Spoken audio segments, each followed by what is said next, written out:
Hi guys! Today I'm going to show you how to make a wild blueberry swirl bread.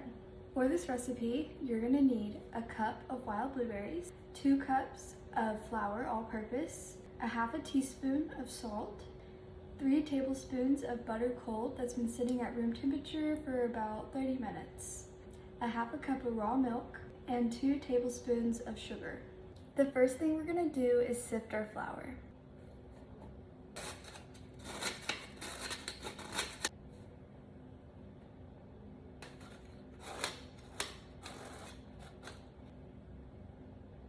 Next, we're going to add all our ingredients to the bowl except the blueberries and the butter.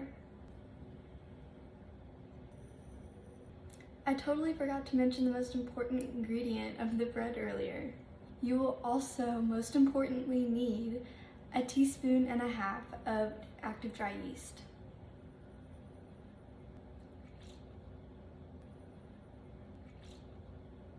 Next, we're going to incorporate all these ingredients. You'll want to knead the dough about 7 minutes.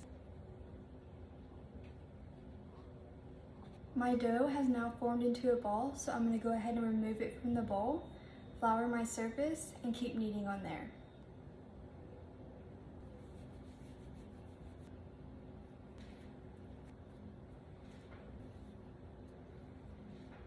And I want to mention, of course, you can use a stand mixer with the dough hook. I'm now going to start folding in my butter.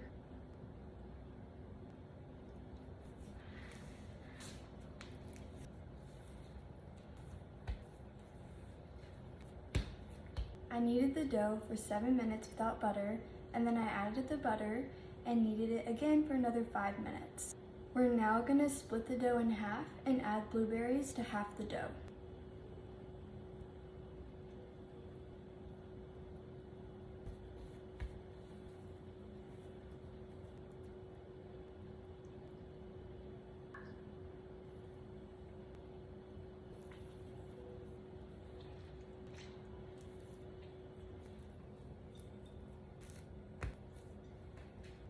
I kneaded the blueberries into the flour for about 5 minutes.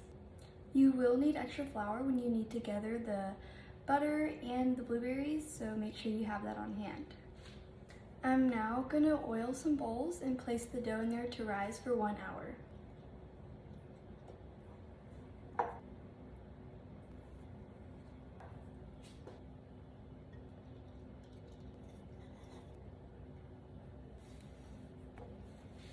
It's been an hour, so I'm going to go ahead and reflour my surface and turn the dough out onto it. We're just going to go ahead and roll our dough out into 2 rectangles. I'm rolling it out the length of the pan.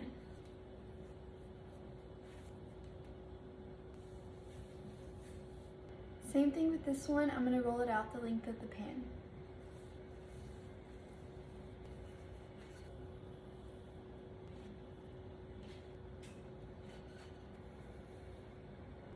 What I've done is simply just laid out the plain white bread dough underneath the top of the blueberry dough.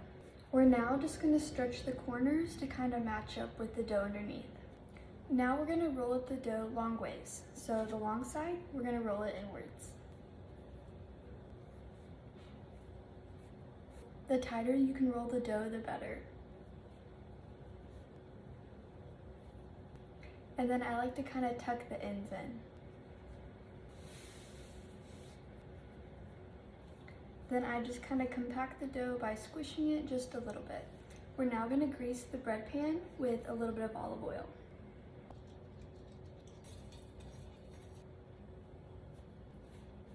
We're now going to let this rise for another hour covered with a towel. We're now going to place this in the oven at 190 degrees Celsius or 375 degrees Fahrenheit for about 30 minutes. Here we have our finished bread.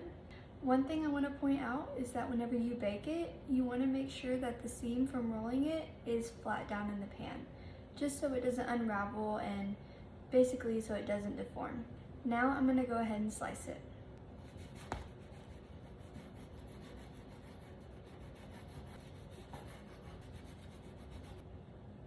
And here we have it, our swirl bread. Thank you guys for watching. If you happen to like this video or found it interesting, go ahead and give it a thumbs up, and don't forget to subscribe so you don't miss any future content. If you have any questions, comments, or if you happen to make this recipe, let me know in the comments below. Cheerio and drasta!